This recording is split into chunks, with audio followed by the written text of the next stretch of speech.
बिस्मिल्लाहिर्रहमानिर्रहीम। Dear viewers, अस्सलाम वालेकुम। आज के हम इस वीडियो के अंदर डिस्कस करेंगे कि किस तरीके से हम लोग डिस्क्रिप्टिव एनालिसिस एस्टिमेशंस कर सकते हैं ईवीएस सॉफ्टवेयर के अंदर। बहुत सारे वेज हैं जिनके ज़रिए हम डिस्क्रिप्टिव एनालिसिस जो है वो एस्टिमेशंस कर सकते हैं। फर्स्ट वे बड़ा इजी सा है कि आप कोई भी वेरिएबल उसके ऊपर डबल क्लिक करके उसे ओपन कर लीजिए। उसके व्यू में जाइए और व्यू में जाकर डिस्क्रिप्टिव स्टैटिस्टिक्स एंड टेस्ट के नाम से चले जाएं और हिस्टोग्राम एंड स्टैट्स के ऊपर चले जाएं। तो आपके पास जो एक वेरिएबल है, जो एडवर्टीजमेंट है, उसका हिस्टोग्राम भी बन जाएगा। ओके। और उससे जो रिलेटेड डिटेल्स हैं, ठीक है, कि सीरीज है, यानी कि वो वेरिएबल जिसका नाम एडवर्टीजमेंट है, सैंपल का साइज कितना है, स्टार्टिंग पीरियड से लेकर एंडिंग पीरियड तक, नंबर ऑफ ऑब्जर्वेशंस कितनी है, mean, median, maximum, standard deviation, minimum value, skewness, kurtosis, Jarque बैरा और प्रोबेबिलिटी की वैल्यू, ये हमें कैलकुलेट करके ये देता है। मैं फ्रीज कर लेता हूँ कि इसकी जो फर्दर इसकी किस तरीके से हम इसको एक्सप्लेनेशंस करते हैं, वो will talk in the next video.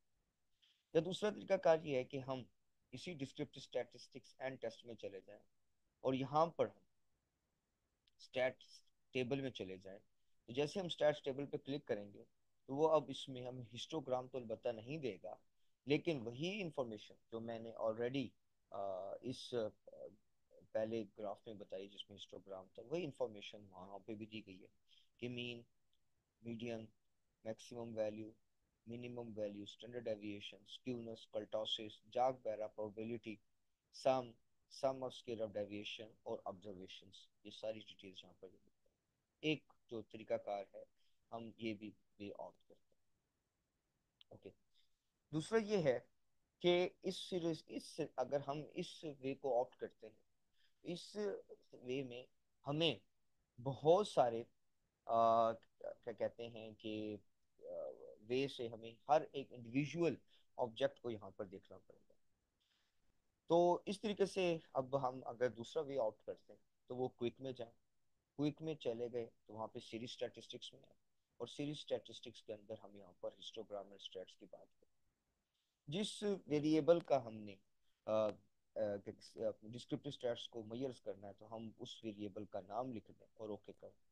तो बिल्कुल वही जो मैंने आपके सामने ड्रॉ किया था, बनाया था ग्राफ नंबर 6 के अंदर, फर्स्ट जो हमने वे ऑप्ट किया था, बिल्कुल वही हमें हिस्टोग्राम विद रेलेवेंट इंफॉर्मेशन के साथ डिस्प्ले हो जाएगा। एक तीसरा वे जो है वो ये है। ओके। लेकिन जो मैं आपको एक और जो लास्ट वे है, जो बड़ा इंटरेस्टिंग और बड़ा जिसे कह सकते हैं कि बड़ा ही कारआमद है, वो क्या है कि हम, क्योंकि अगर हम ये वाला प्रोसीजर को ऑप्ट करते हैं तो हमें हर इंडिविजुअल वेरिएबल को यहाँ पर देखना पड़ेगा, और इस तरीके से अगर हमारे पास मल्टीपल वेरिएबल्स हैं, मीन्स के 20 15 20 वेरिएबल्स हो, ऐसा मॉडल रन करें, तो यकीनन हर वेरिएबल को इस तरीके से एस्टिमेट करना, उसके डिस्क्रिप्टिव स्टैट्स को मुश्किल हो जाता है। तो बड़ा आसान वे क्या है कि आपने जितने भी वेरिएबल्स हैं जिनको जिनका डिस्क्रिप्टिव स्टैट्स को मेजर करना है, उन ऑब्जेक्ट्स को आप सिलेक्ट कर लीजिए कंट्रोल प्रेस करके। ओके। जैसे मैंने सेल्स के ऊपर किया, सेलेक्ट क्लिक किया, फिर मैंने कंट्रोल प्रेस करके एडवर्टीजमेंट के ऊपर क्लिक किया। अब ये दोनों ऑब्जेक्ट्स जो हैं वो इस वक्त मेरे पास सिलेक्ट हो चुके हैं। मैं किसी भी ऑब्जेक्ट के ऊपर अपना ये जो एरो है उसको रखते हुए राइट क्लिक करके इन दोनों ऑब्जेक्ट्स को मैं ओपन एज अ ग्रुप कर देता हूँ। जब ये object as a open group होगा, इसको मैं नेम करके सेव भी कर देता हूँ, नेम एंड ग्रुप 01 के नाम से इसको मैं सेव कर देता हूँ। तो अब मैंने अगर इसकी एस्टिमेशन करनी है और डिस्क्रिप्टिव स्टैट्स को मेजर करना है, तो मैं व्यू में चला जाता हूँ, और व्यू में जाते हुए डिस्क्रिप्टिव स्टैट्स है। अब डिस्क्रिप्टिव स्टैट्स में यहाँ पर कॉमन सैंपल है और इंडिविजुअल सैंपल है। अभी मैं आपको समझाने के लिए यहाँ पर कॉमन सैंपल के साथ कर देता हूँ। तो ये मीन्स कि ये हमारे पास डिस्क्रिप्टिव स्टैट्स सेल्स और एडवर्टीजमेंट का होगा। ये टेक्निक क्यों फायदेमंद है, क्यों बेस्ट है कि आप तमाम वेरिएबल्स को एक ग्रुप के फॉर्म में बना लेते हैं, तो आपके पास एक ही टेबल आ जाता है, यानी कि अगर मैं इस टेबल को फ्रीज करना चाहूँ, मैं इसको फ्रीज करके इसको नेम कर दूँ, तो ये टेबल 01 के नाम से सेव हो जाएगा। अगर आप देखेंगे तो ये हमारा पहला टेबल है जो हमने सेव किया है। तो टेबल के लिए टेबल है, और इसका आइकॉन जो है वो आप देखेंगे कि ग्रीन कलर का है, और साफ आपको यहाँ पे शो हो रहा होगा कि टेबल्स की तरह की यहाँ पर जो लाइंस हैं वो ड्रॉ की हुई हैं, जो हमें इस आइकॉन से रियलाइजेशन होती है कि that is a table icon. तो इस तरीके से ये हमारा टेबल जो है वो बन सकता है। अच्छा, इसमें अगर आप जाते हैं इस ग्रुप में, तो इसमें बड़े दो इंटरेस्टिंग फीचर्स एक डिस्क्रिप्टिव स्टैट्स के, एक है कॉमन सैंपल और एक है इंडिविजुअल सैंपल। अगर मैं अभी जैसे मैंने पहले कॉमन सैंपल लिया था, बाद में इंडिविजुअल सैंपल लिया, तो अब वो भी देखेंगे तो वही सेम रिजल्ट्स हैं जो कॉमन सैंपल के हैं वो इंडिविजुअल सैंपल्स के। लेकिन अभी मैं आपके सामने एक इसी डाटा सेट्स के अंदर मैं इसकी स्प्रेडशीट में जाता हूँ और किसी एक वैल्यू को मैं यहाँ पे ड्रॉप कर देता हूँ। सपोज मैंने ये वाली वैल्यू जो है उसको ड्रॉप कर दिया है, ठीक है ना। अब वहाँ 78 नहीं है, वहाँ पे क्या आ रही है, NA। अब मैं व्यू में जाता हूँ और यहाँ पर डिस्क्रिप्टिव स्टैट्स लेता हूँ। तो अगर मैंने इंडिविजुअल सैंपल लिया तो मुझे पता है कि मैंने एडवर्टीजमेंट में एक वैल्यू को ड्रॉप किया। तो उस सूरत में मैं जब इंडिविजुअल सैंपल लूंगा तो आप यहाँ पर नंबर ऑफ ऑब्जर्वेशन देखेंगे कितनी है, 11 एडवर्टीजमेंट की, क्योंकि उसमें एक वैल्यू मिसिंग है जिसे मैंने जानबूझ के ड्रॉप किया है। और दूसरी वैल्यू जो है अपना सेल्स जो है उसकी 12 ऑब्जर्वेशन।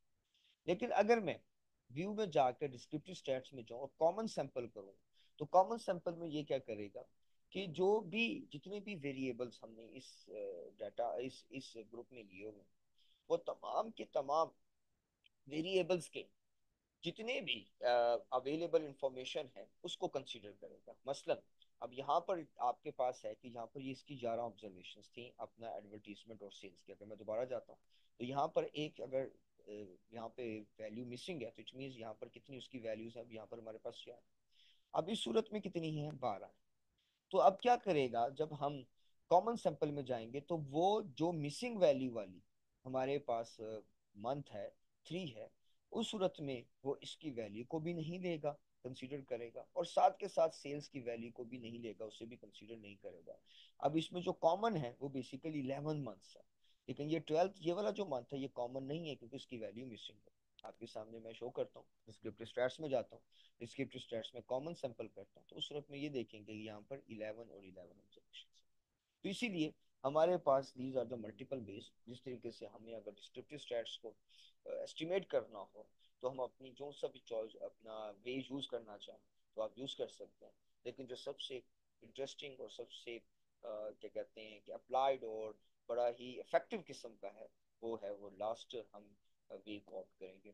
तो हमें इसकी वजह से अपना रिजल्ट्स को एक जगह पे कंपाइल करना और उसको उस रिजल्ट्स को टेबुलर फॉर्म में कन्वर्ट करना एक ही फॉर्म में, तो हमारे लिए आसान हो सकता है।